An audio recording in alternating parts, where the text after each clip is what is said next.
Hey everybody, I'm Amanda with DevExpress and welcome to today's webinar, What's New in 13.2 CodeRush, presented by Chief Scientist of the IDE team, Mr. Mark Miller. In this session, you'll see impressive new functionality in the Debug Visualizer, new Xaml features, and a new DXCore navigation feature that might just blow your mind. Thank you so much for joining us. I will now hand things over to Mark Miller.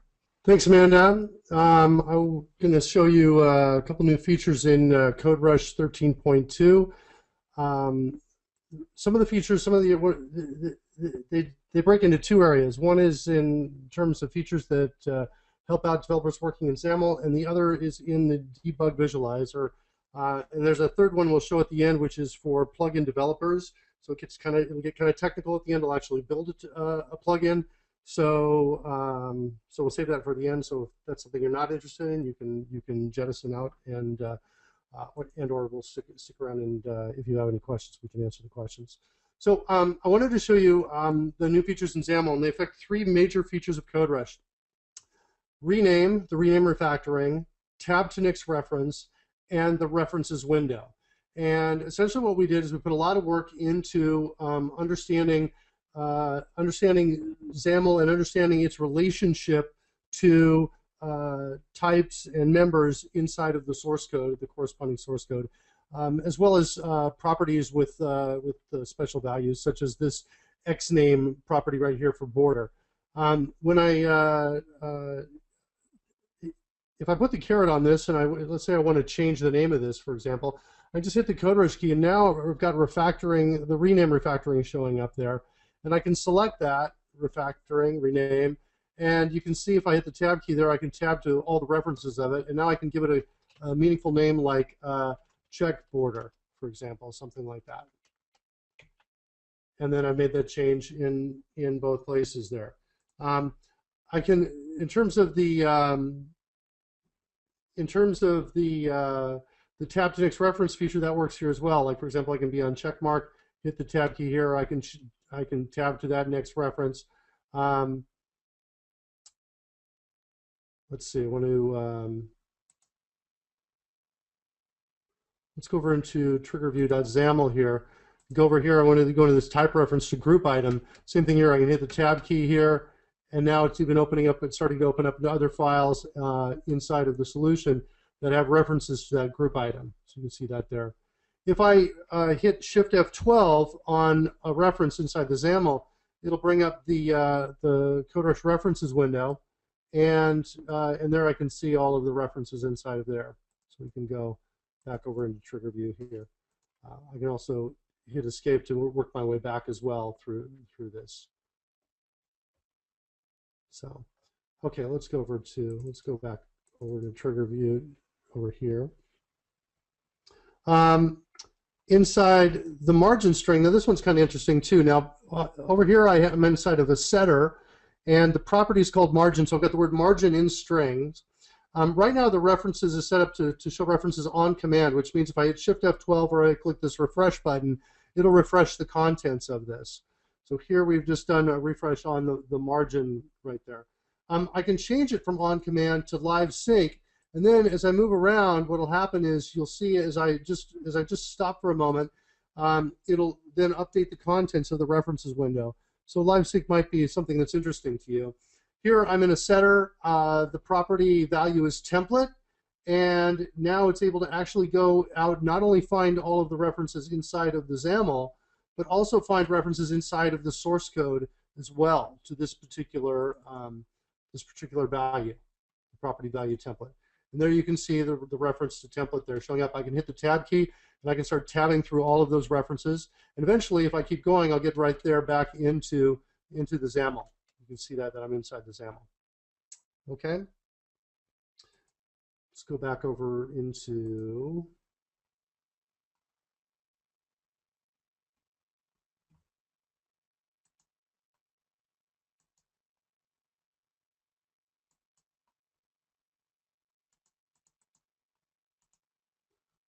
and I wanted to just show that this also works for tags, for example. So I can see all my container style pieces, all of my group style pieces. I can see all of those kinds of things that I might be interested in.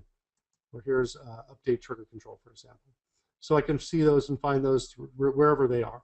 So this is very cool feature. So I also wanted to show you rename when it impacts both what's inside the XAML and inside the source code as well.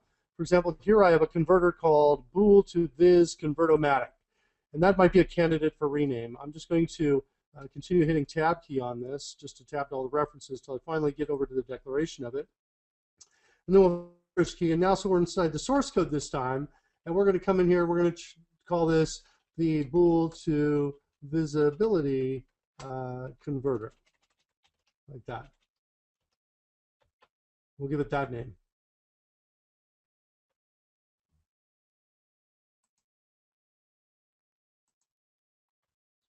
Okay. Amanda, I'm just getting a message that says my audio may be poor on this. I just wanted any kind of feedback from anybody, any of the organizers who are listening. Let me know if that's the case, so we can do something to adjust that. I'm going to keep going if I don't hear anything now. You sound good, Mark. Okay, thanks. So here we've made this change. Let's go ahead and also fix the file name. We'll just use a refactor and rename file to match type. And so now we've got the file name matching the class name like we want it to. What I wanted to show here is, notice down here in the references here, there's the update there, and then you can see also that it's updating as well inside of the code. It's already been updated in the code everywhere inside the XAML. So the changes occurred everywhere. We can verify that with the tab to next reference by going over into the XAML. So you can initiate the rename from either the source code, the C# or the Visual Basic source code, or from inside the XAML code. Either way, it doesn't matter. And what's this? I think this is just Visual Studio having trouble catching up right here. And I think if we do a rebuild on this, Visual Studio clear that out and then be happy again. So there we go, build successful. This should disappear in a second.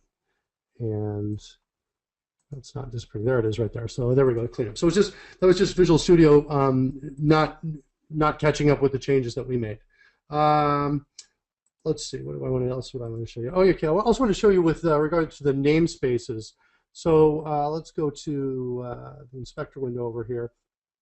And up here you can see I've got a namespace, a XAML namespace called My User Interface. I can hit the tab key here, see everywhere it's used inside of this file, and I want to just change this to maybe something shorter so that I can have more emphasis on the data, the actual name of the control I'm using. So I just renamed that to UI, and I'm just continuing hitting tab to next reference. There you can see it changed everywhere throughout. By the way, the source code I'm using is an open source project called the WPF Inspector, and I've just downloaded that to get something from out in the wild inside of CodeRush for the demo. And then the last one I'll show is for an event handler. Let's go into the Analyzer configuration window. And here you can see I've got a close button, and in here I've got a click event handler called My Button is Clicked.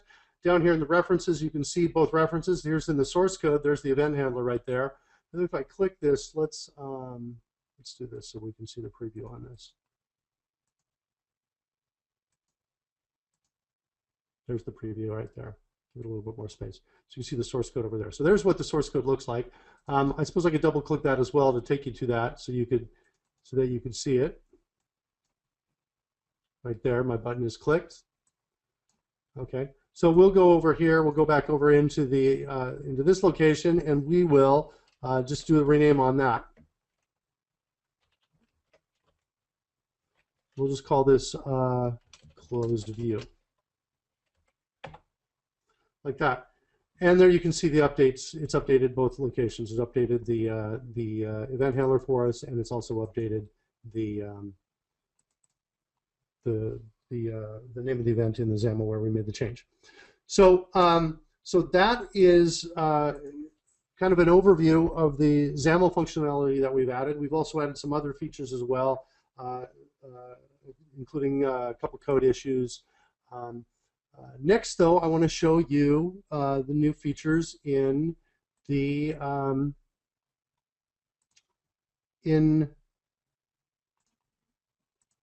Visualizer. And here we have a method. We'll go ahead, or we have an application. It's called Prime Calculator. It has some tests over here, and it's a calculator that calculates prime numbers. And we'll go ahead and run this. You can take a look at it. It allows us to enter a lower range of bounds and an upper range and search between these sets of numbers for primes. So if I go ahead and click this button to search primes, you'll see the primes listed out below here. So we see the number 2 and the number 3. Those are both great. I know those are primes. 4 does not look like a prime number, so we might have a problem here. We've got 5, 7. Looks like we have a problem on 9, 11, 13, 17, 19, 23. 25 doesn't look like a prime either. So we've got a problem here. Let's go over into the code. We'll set a breakpoint here inside of search primes. We'll come back over here and we'll say, let's find them again. And we're at the breakpoint.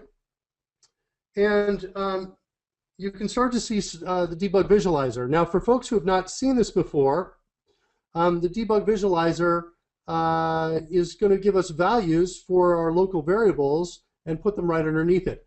What's new in 13.2, already you can see it, is that we are not expanding the line. We used to expand the line in all cases when we wanted to show you this. So there'd be a little extra white space here, and this would be dropped down. The whole method would drop down.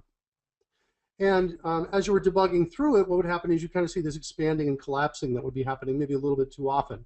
And what we've done now is we now check to see is there white space below anyway? Is there space? And if there is, we don't expand the line. So as a result, you have a much more compact, contracted experience as you step through the code. So I'm going to just hit I'll hit F10, and now I'm on primes.clear. Let me close the shortcut hint here.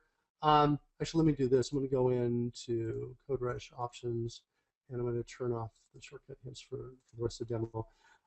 Here, I've got primes.clear, and if I hover over our hint for that, notice it says there it's got count is equal to 29. That 29 count right there is from the last time it went through. So we've got 29 in there. There's the 4 that's in there. There's the 9 that's in there. There's the 25. Now, what's really cool about what just happened, it may not have been obvious, but my mouse is over our hint. And now what we're doing is we're actually showing the Visual Studio hint for that if you hover over our hints.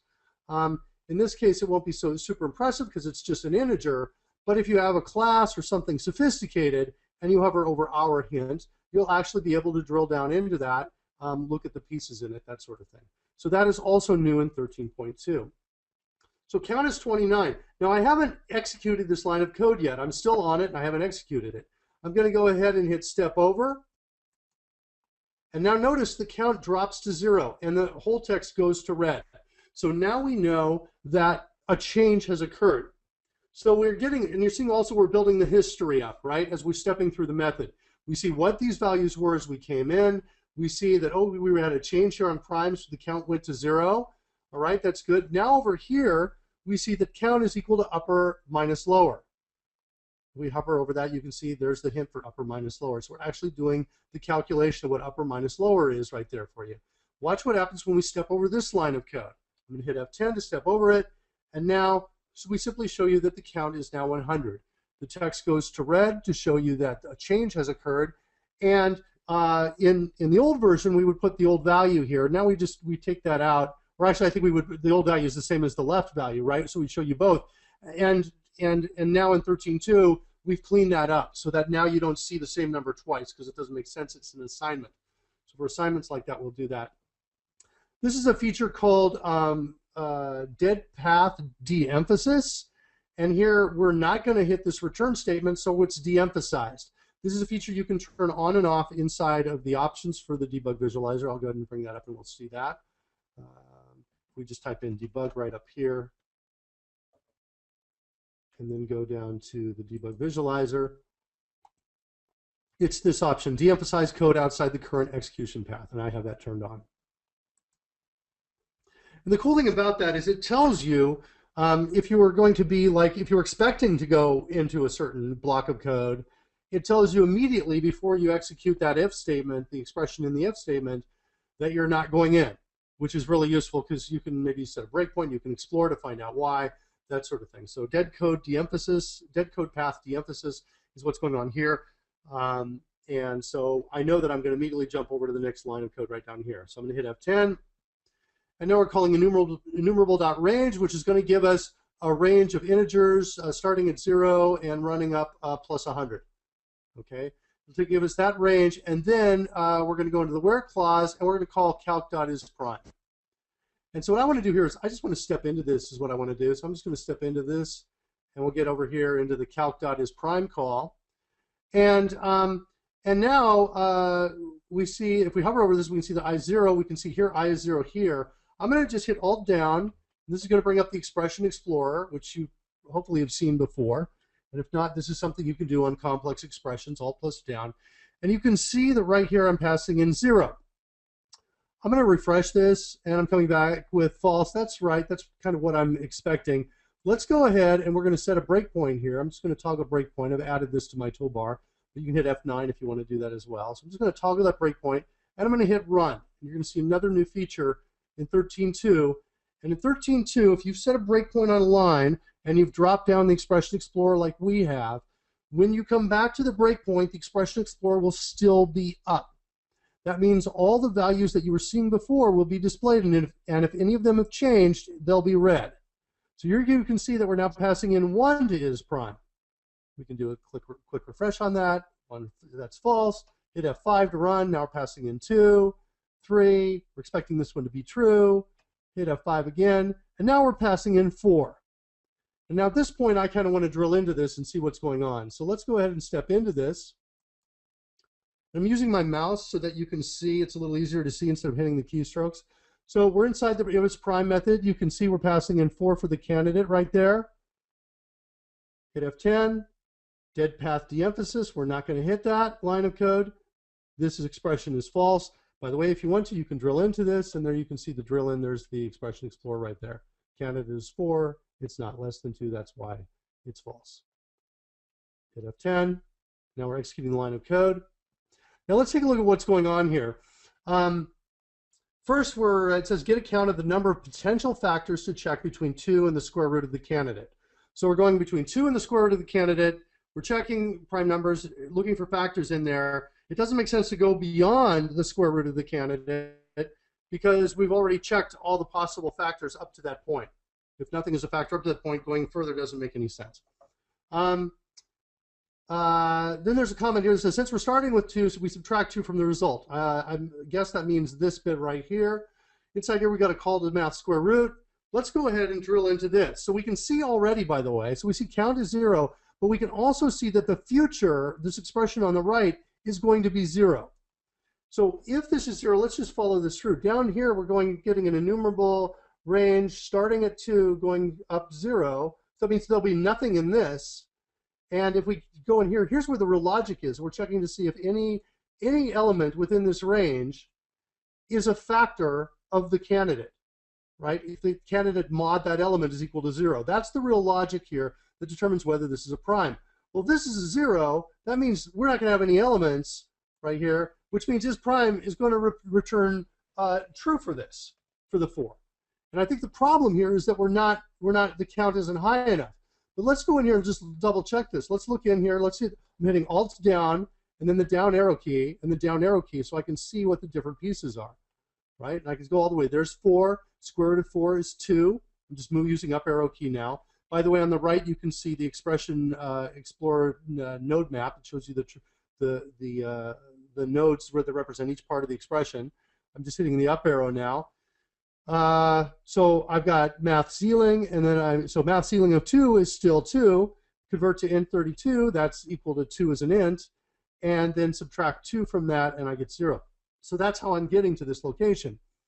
Now, at this point, it would be really great if I had a test case for this. I don't have a test case for this. I should have run all the test cases in the beginning. Let's go ahead and open up calculator test, and you can see what I have. I've got a test to see if it's a prime number 5, and I have to also a test to see if 10 is a prime number. Okay, that's what I've got. But what I really want is a test case for the 4. So one of the new features, one of the new features is the ability to generate test cases while you're debugging based on the data that's being passed in to that method. And I should say it now before you get like crazy excited about it.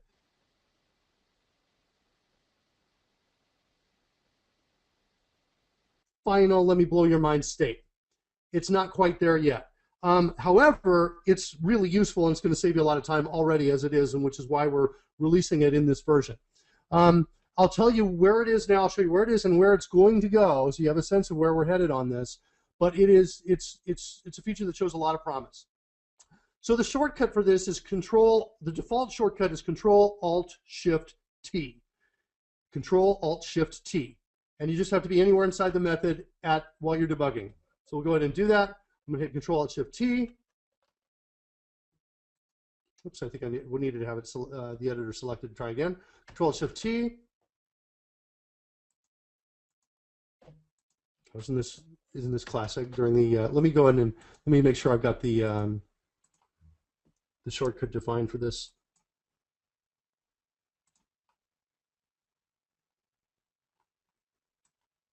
Yep, it's there, but I'm not seeing the test case generated on that.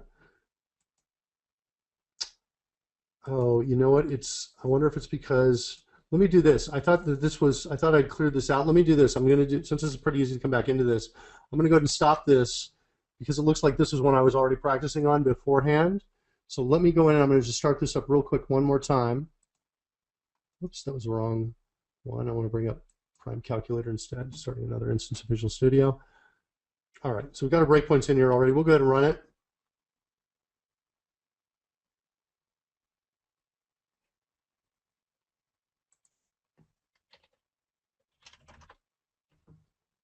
Search for primes. Step in. This time, since it's our first search, count is already 0. There's nothing inside of it. That's as we expect. I'm going to hit run. And notice this is also very cool. So remember last time we had this open? It remembers even across sessions. So I shut down Visual Studio, started it back up again, and it still remembers that this was open and down the last time I was debugging on this line of code. So we'll go ahead and run. We'll run it up to 4. We'll jump inside, and we'll go ahead and now we're going to we'll step down into it, just like we did before. We're going to hit Control-Alt-Shift-T now, and now I'm expecting, there we go. That's what I wanted to see. So now the unit test builder has popped up. And it's given us, it tells us the method that we're calling is inside calculator. We're calling isPrime on it. We can have a chance to rename this, so we can do that. So test isPrime. We'll call this test isPrime 4 to kind of stay with the other calculator tests that we had already out here. Test isPrime 5 and 10. Notice it hasn't added the code yet because we're debugging. We can't modify that code yet. And in remarks, I might, oh, by the way, for test class, I can specify a new test class if I want to. And over here for remarks, I'm going to say 4 is not a prime number, like that. And there's our test project. Okay, let's come back over here. I'm going to go ahead and step out of this, and we'll keep running it until we get to the other one, which was the 9. We'll step into it one more time. I'm going to hit Control-Alt-Shift-T, and there you can see we've got our new test case generated for us, or at least in the queue to be generated. And we'll come down here and we'll say 9 is not prime, like that. Okay, this is very, very cool stuff. It's part of it's not part of debug visualization, but it definitely works in hand with debugging. It's a great feature to add test cases automatically. What's happening now is as we're debugging, these test cases are being generated, and watch what's being passed in here. If I hover over this, you see in parens there in the pop-up hint, we're calling isPrime and passing 4, and down here we're passing in 9 to it. So I was talking about where we want this to go and where we are. Right now, where we are is we're handling all parameters that are primitives, no problem. If there's a parameter that's not a primitive, then you're going to have to initialize it yourself. However, where we're going, though, is the ability to handle that initialization for you automatically if it's serializable, for example. And so we're moving in a direction where we're going to be much more sophisticated about what we're going to be able to handle and generate for you. You're still going to get you'll still get the test method stub generated in the event that you have any parameters or data that we can't unravel, but you'll still have a chance to declare that and finish up your test. And so we can keep running it. I'm going to clear this breakpoint and just hit run, and then I'm going to close down the application. And now we've got these methods are actually generated for us. If I double click on these now, you can see we're navigating right to them. I have my test is prime 4. I see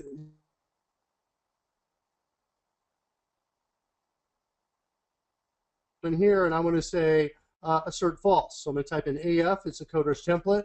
Hit the space bar, and then just hit enter there because I had result on the clipboard.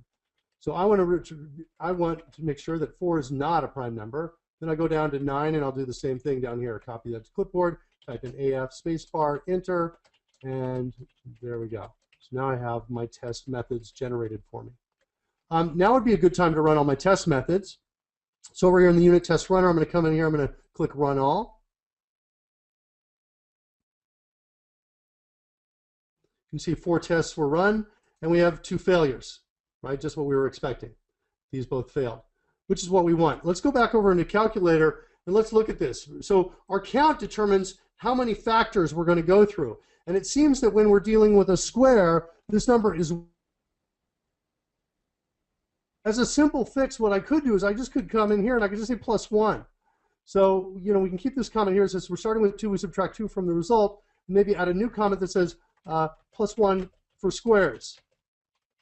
And this isn't maybe the best solution. I might add more text here. But the idea here is that if it's a square, I'm going to add another to the count, and we're just going to check one more number beyond what the square would be. And so we might have introduced a slight performance issue, probably undetectable by human beings in this fix. So it's, like I say, not ideal, but that might have fixed it. Let's go back over into our calculator tests, and we can just click on here and say run the test, or we can go up into the parent test class and say run all those tests. And we'll run those now. And over here in the test runner, there you go, they're all green. Okay, so that is an overview of some of the new features that are in the debug visualizer. So there's more than what I've shown just there, but the overall result I think you're going to find with this is that it's more polished. There's less. It's going to feel smoother, less disruption in terms of expanding and contracting the code. So yeah, I think that is. I think you're going to find in general, you're going to find that it's much smoother and it feels much more integrated with Visual Studio and has kind of taken that level, that step forward. At this point, Amanda, I'm going to go into the plugin writing part of this, part of the demo. I wanted to show that. However, if there are questions that we might need to stop for this, I'll let you jump in and tell me what those are. Otherwise, I'm going to go right in and we're going to create a new plugin and show the last feature here for the webinar. Yeah, go ahead, Mark. We don't have any questions that have popped up yet. Okay, cool. So I'm going to create a new tool window plugin, and this feature that we've added is it solves a problem that's been vexing me for years. And the problem has always been, because I've always wanted to go, you know, source code has not changed its file format in like 20 plus years. It's always been pure text. Whereas every other document type, such as spreadsheets and word processing files, all of those have advanced their file formats over the years. Source code has not. It's always text. So one of the things I've wanted to be able to do is to be able to stick and attach things reliably to source code. And it's an incredibly challenging problem. One of the reasons it's challenging is because let's say I'm in the editor and I figure out a way to solve that problem. What happens if somebody opens up the file in Notepad and makes changes?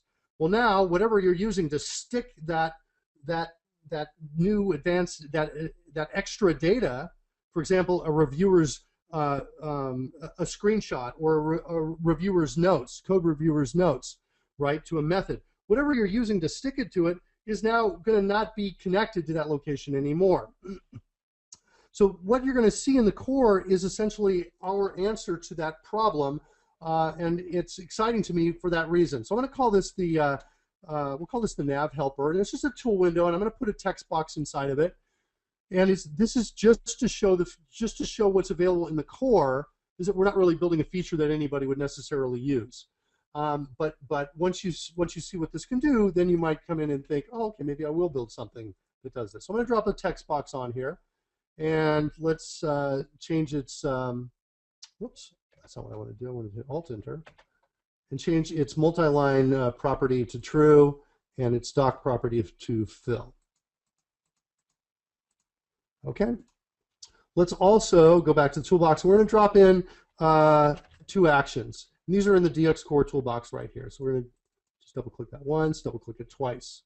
Bring up properties. And so we're going to call this one location get. And this is going to get the current location. Just give that a meaningful name down there. Normally I add a description, but for time I won't do this. This description shows up in the help. Over here, I'm going to call this one location restore. Like that. And I'm going to give the control a meaningful name. Again, I would normally enter description here, but I'm not going to. Then I'll double click these. Boom, one there and one here to generate some code for us, the event handlers for these. And I'm going to go into something called the navigation services. And inside there's 2 methods, one called get current address. And I'm going to come in, I'm going to get my, what is it, text box 1, set its text property equal to the results of that. And then down here, instead of calling get current address, I'm going to call resolve address. And we're going to pass in this text from the text box. And this is going to return, just using declare local there to get the target position. We're going to call this position. And then if position is not null, I'm going to call position.show. Okay, and that's it. I'm going to run it. It's going to start up a second instance of Visual Studio.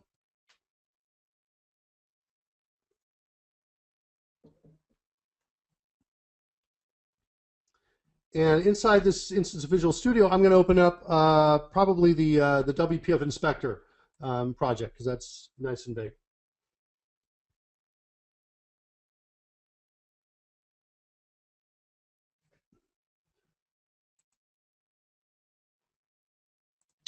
Okay. Clear that so we keep going.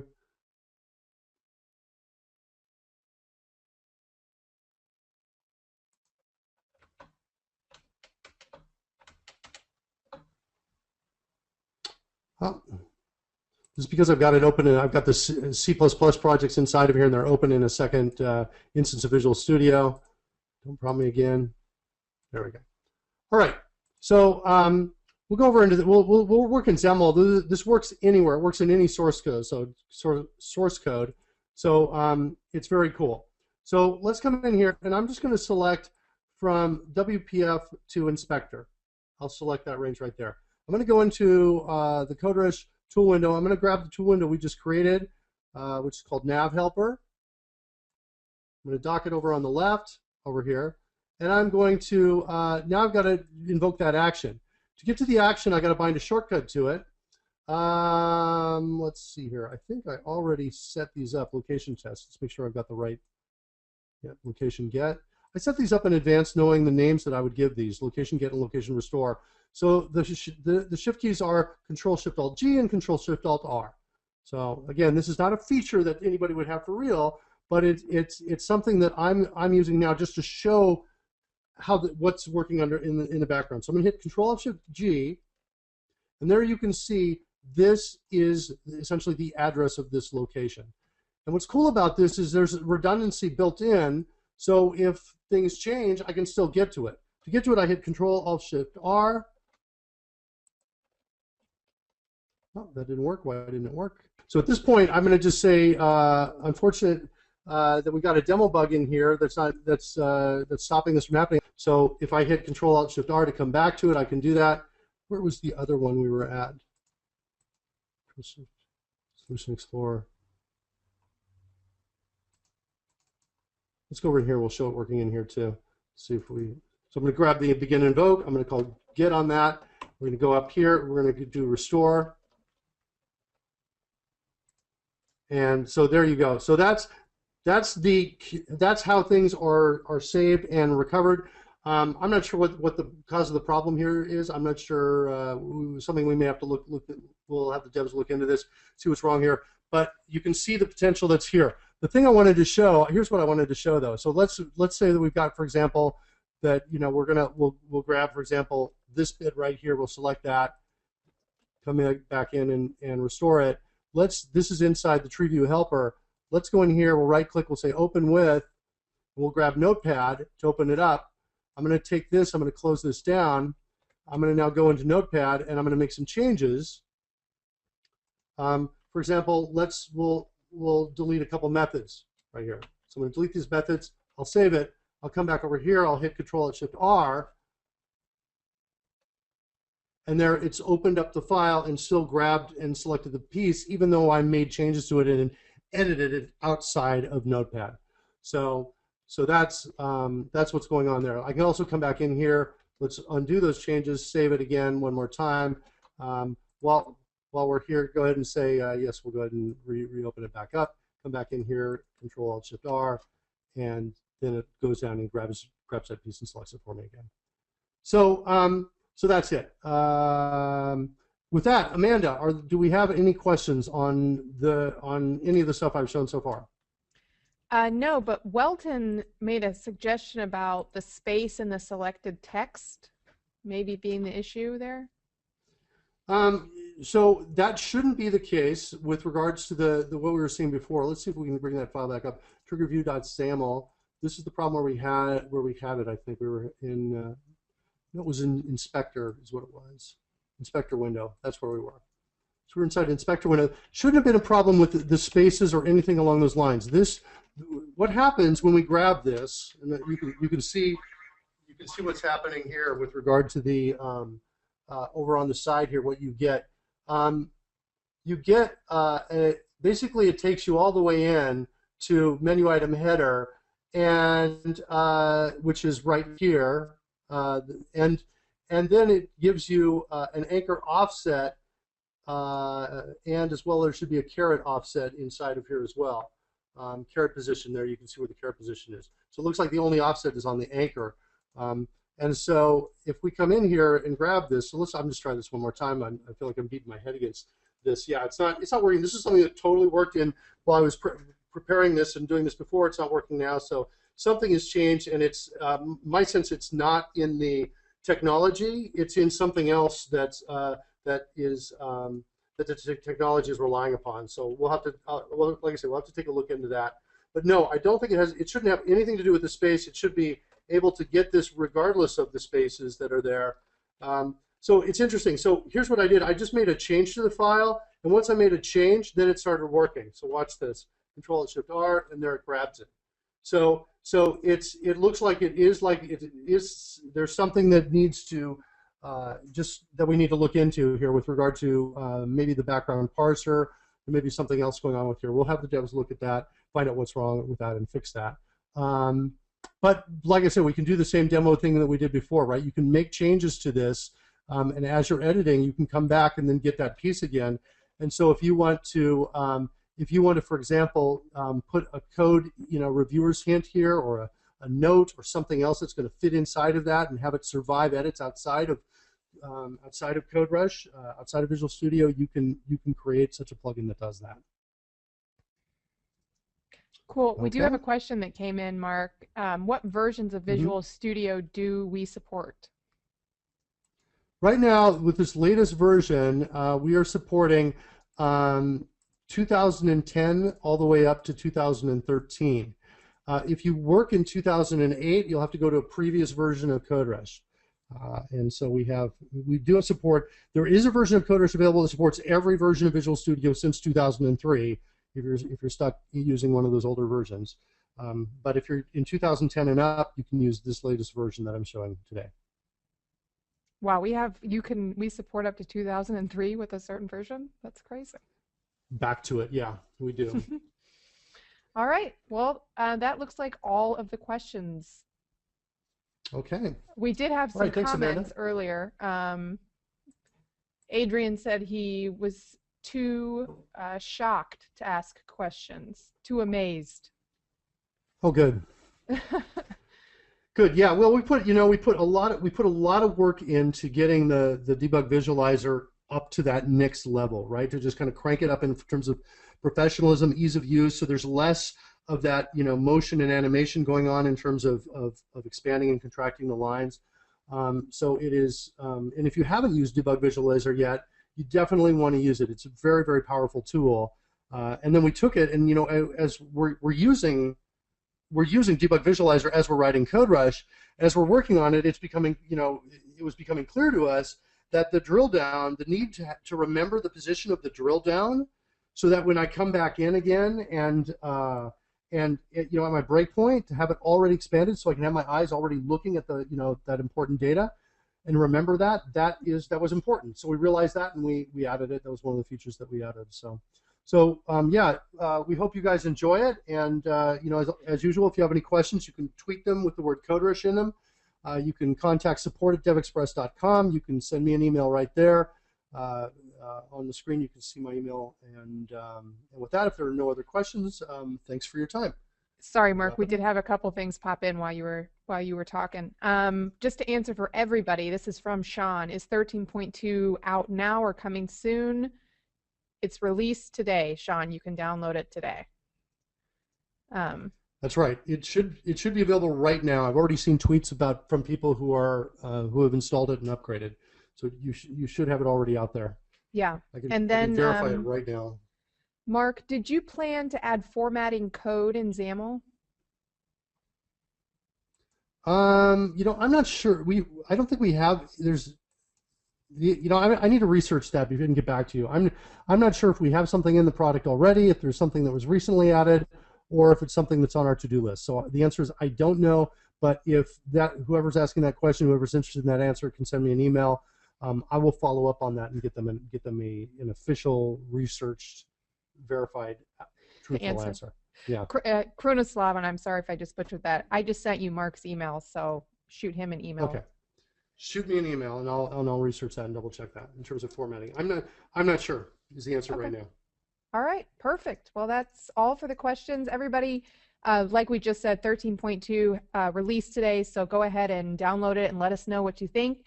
We've been doing webinars all week on 13.2. We have one more webinar to go. It's on the new improvements in 13.2 for XAF, and that's tomorrow, Thursday at 10 a.m. Pacific Standard Time, and you can register for that at devexpress.com/webinars.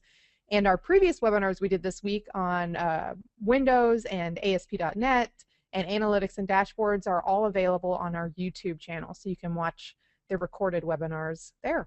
All right, that's it. Thanks to Mark for presenting, and thank you all for joining us. Just a reminder, when you exit this webinar, you will see that short survey. Please just take a second to comment. And again, thank you for choosing DevExpress. Bye-bye.